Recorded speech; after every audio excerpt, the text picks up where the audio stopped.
Ya, selamat pagi Irianda dan juga saudara. Terkait pukul berapa nantinya expose ataupun rilis yang dilakukan oleh tim khusus Polri, ini belum kita ketahui pastinya jam berapa. Namun apa yang kita sudah kantongi adalah nantinya rilis ataupun expose ini akan mengungkap update ataupun informasi terbaru terkait penyidikan kasus polisi tembak polisi yang menewaskan Brigadir Yosua.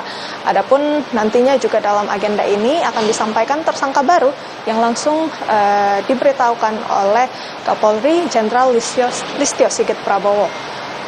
Adapun dari apabila kita kilas balik begitu ya Irianda dan juga saudara, memang sudah ada 2 tersangka yang sudah diamankan oleh pihak kepolisian. Dari 2 tersangka ini ada Baradae dan juga Brigadir RR, yang dimana 2 tersangka ini dijerat dengan 2 pasal yang berbeda.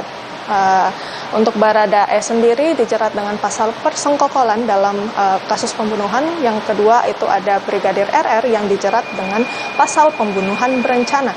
Oleh karena itu memang masyarakat ataupun publik akan menantikan begitu ya, berdasarkan dari pasal ini tentunya nanti bisa diprediksi akan ada tersangka-tersangka baru yang akan disampaikan oleh pihak kepolisian. Irianda. Oke, berarti sudah confirm ya, ini akan nanti rilis pengumumannya ini salah satunya terkait dengan tersangka baru begitu ya. Agenda lainnya, Renata, LPSK, Lembaga Perlindungan Saksi dan Korban ini rencananya juga akan datang ke Bareskrim hari ini untuk bertemu Barada Eliezer terkait Justice Collaborator. Kapan rencananya pertemuan akan dilakukan? Ada konfirmasinya? Baik Irianda dan juga saudara, terkait pukul berapa nantinya LPSK akan mendatangi atau menyambangi Bareskrim Mabes Polri ini sekitar pukul 10 nanti ya. Mari kita lihat bersama-sama nanti pada pukul 10 apakah kemudian LPSK akan tepat waktu dalam melakukan permintaan keterangan baru terhadap Bareskrim Polri.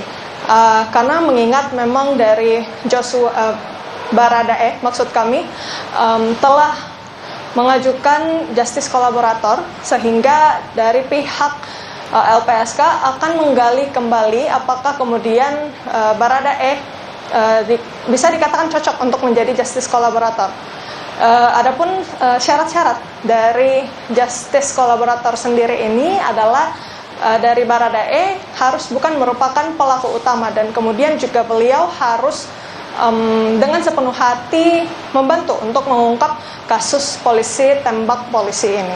Oleh karena itu dari pihak LPSK akan menggali dari Bareskrim dan juga dari Baradae. Mengingat Baradae juga akhir-akhir ini merubah-ubah pernyataan ataupun keterangan beliau. Yang teranyar dari Baradae mengubah pernyataan ataupun keterangannya yang dimana beliau mendengarkan suara dari lantai bawah rumah dinas mantan Ketua Kadif Propam Polri dari Irjen Pol Verdi Sambo, yang dimana kemudian Baradae turun dan di saat beliau berada di tangga, kemudian beliau melihat bahwa di lantai bawah sudah terlihat Irjen Sambo memegang pistol, lalu kemudian ada juga tubuh dari Brigadir Yosua yang sudah bersimbah darah. Oleh karena itu, inilah merupakan pernyataan yang akan dicoba digali kembali oleh LPSK dari pihak Bareskrim Polri dan juga Baradae.